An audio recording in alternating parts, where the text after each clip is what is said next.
Assalamualaikum warahmatullahi wabarakatuh.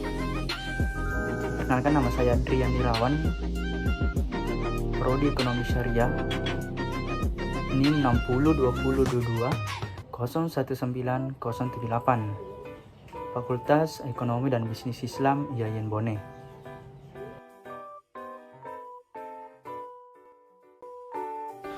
Nah, pada kesempatan video kali ini saya akan menjelaskan mengenai modifikasi pengelolaan risiko pembiayaan pada lembaga keuangan syariah. Nah, yang pertama yaitu mengenai manajemen risiko. Manajemen risiko adalah proses mengidentifikasi, menganalisis, mengevaluasi, mengandalkan, dan berusaha menghindari, meminimalkan, atau bahkan menghilangkan risiko yang tidak dapat diterima. Kemudian mengenai pembiayaan. Pembiayaan ialah suatu proses mulai dari analisis kelayakan pembiayaan sampai kepada realisasinya. Namun, realisasi pembiayaan bukanlah tahap terakhir dari proses pembiayaan. Maka, Bank Syariah perlu melakukan pemantauan dan pengawasan pembiayaan. Nah, kemudian yaitu sistem manajemen risiko. Yang pertama yaitu membangun lingkungan manajemen risiko yang tepat serta kebijakan dari prosedur yang sehat. Nah, di sini di mana Dewan Direksi harus bertanggung jawab untuk menjelaskan keseluruhan tujuan, kebijakan, dan strategi manajemen risiko dalam sebuah lembaga keuangan. Yang kedua yaitu menciptakan proses pengukuran, mitigasi, dan monitoring yang tepat, di mana bank harus memiliki sistem manajemen, baik itu untuk informasi, untuk mengukur, memonitor, mengontrol, dan melaporkan berbagai eksposur risiko.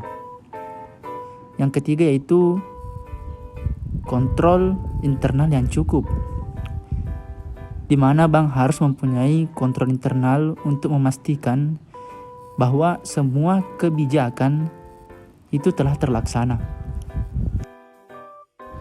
Kemudian kita masuk di analisis pembiayaan melalui prinsip 5C, yaitu karakter, kapital, capacity, collateral, dan condition of economy. Yang pertama yaitu karakter, di mana di sini menggambarkan watak dan kepribadian calon nasabah. Bank perlu melakukan analisis terhadap karakter calon nasabah dengan tujuan untuk mengetahui bahwa calon nasabah mempunyai keinginan untuk memenuhi kewajiban membayar kembali pembiayaan yang telah diterima hingga lunas. Kemudian yang kedua yaitu capacity. Analisis terhadap capacity ini bertujuan untuk mengetahui kemampuan keuangan calon nasabah dalam memenuhi kewajibannya sesuai jangka waktu pembiayaan. Kemampuan keuangan calon nasabah sangat penting karena merupakan sumber utama untuk membayar kewajibannya. Kemudian yang ketiga yaitu kapital. Kapital atau modal yang perlu disertakan dalam objek pembiayaan perlu dilakukan analisis yang mendalam. Karena modal merupakan jumlah modal yang dimiliki oleh calon nasabah yang akan disertakan dalam proyek yang akan dibiayai. Semakin besar modal yang dimiliki dan disertakan oleh calon nasabah dalam objek pembiayaan, maka akan semakin meyakinkan pihak bank akan keseriusan calon nasabah dalam mengajukan pembiayaan dan pembayaran kembali. Yang keempat itu kolateral, merupakan agunan yang diberikan oleh calon nasabah atas pembiayaan yang diajukan. Agunan merupakan sumber pembayaran kedua. Dalam hal nasabah tidak membayar ansurannya, maka bank syariah dapat melakukan penjualan terhadap agunan. Hasil penjualan agunan digunakan sebagai sumber pembayaran kedua untuk melunasi pembiayaannya. Kemudian yang kelima yaitu condition of economy, yaitu merupakan analisis terhadap kondisi perekonomian. Bank perlu melakukan analisis dampak kondisi ekonomi terhadap semua calon nasabah di masa yang akan datang untuk mengetahui pengaruh kondisi ekonomi terhadap usaha calon nasabah. Dapat dilakukan dua hal, yaitu yang pertama kebijakan pemerintah, dan juga bank syariah tidak terlalu fokus terhadap analisis condition of economy pada pembiayaan konsumsi. Kemudian kita masuk di jenis-jenis risiko bank syariah. Berdasarkan Peraturan Bank Indonesia nomor 13/23/PBI/2011 tentang penerapan manajemen risiko untuk bank umum syariah dan unit usaha syariah, terdapat 10 jenis risiko, yaitu yang pertama, risiko kredit adalah risiko akibat kegagalan nasabah atau pihak lain dalam memenuhi kewajiban kepada bank sesuai dengan perjanjian yang disepakati. Yang kedua yaitu risiko pasar, adalah risiko pada posisi neraca dan rekening administratif akibat perubahan harga pasar, antara lain risiko berupa perubahan nilai dari aset yang dapat diperdagangkan atau disewakan. Yang ketiga itu risiko likuiditas, adalah risiko akibat ketidakmampuan bank untuk memenuhi kewajiban yang jatuh tempo dari sumber pendanaan, arus kas dan atau aset liquid berkualitas tinggi yang dapat digunakan tanpa mengganggu aktivitas dan kondisi keuangan bank. Yang keempat yaitu risiko operasional, adalah risiko kerugian yang diakibatkan oleh proses internal yang kurang memadai, kegagalan proses internal, kesalahan manusia, kegagalan sistem, atau adanya kejadian-kejadian eksternal yang mempengaruhi operasional bank. Kemudian yang kelima yaitu risiko hukum, adalah risiko akibat tuntutan hukum atau kelemahan aspek yuridis. Kemudian yang keenam yaitu risiko reputasi, adalah risiko akibat menurunnya tingkat kepercayaan stakeholder yang bersumber dari perspektif negatif terhadap bank. Yang ketujuh yaitu risiko strategik, adalah risiko akibat ketidaktepatan dalam pengambilan dan atau pelaksanaan suatu keputusan strategik serta kegagalan dalam mengantisipasi perubahan lingkungan bisnis. Yang kedelapan yaitu risiko kepatuhan, adalah risiko akibat bank tidak mematuhi dan atau tidak melaksanakan peraturan perundang-undangan dan ketentuan yang berlaku serta prinsip syariah.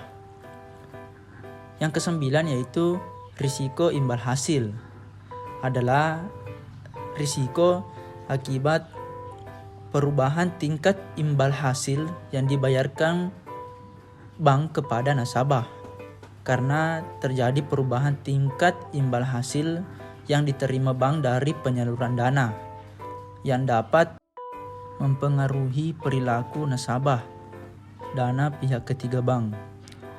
Kemudian yang ke-10 yaitu risiko investasi, adalah risiko akibat ikut menanggung kerugian usaha nasabah yang dibiayai dalam pembiayaan bagi hasil berbasis profit and loss sharing.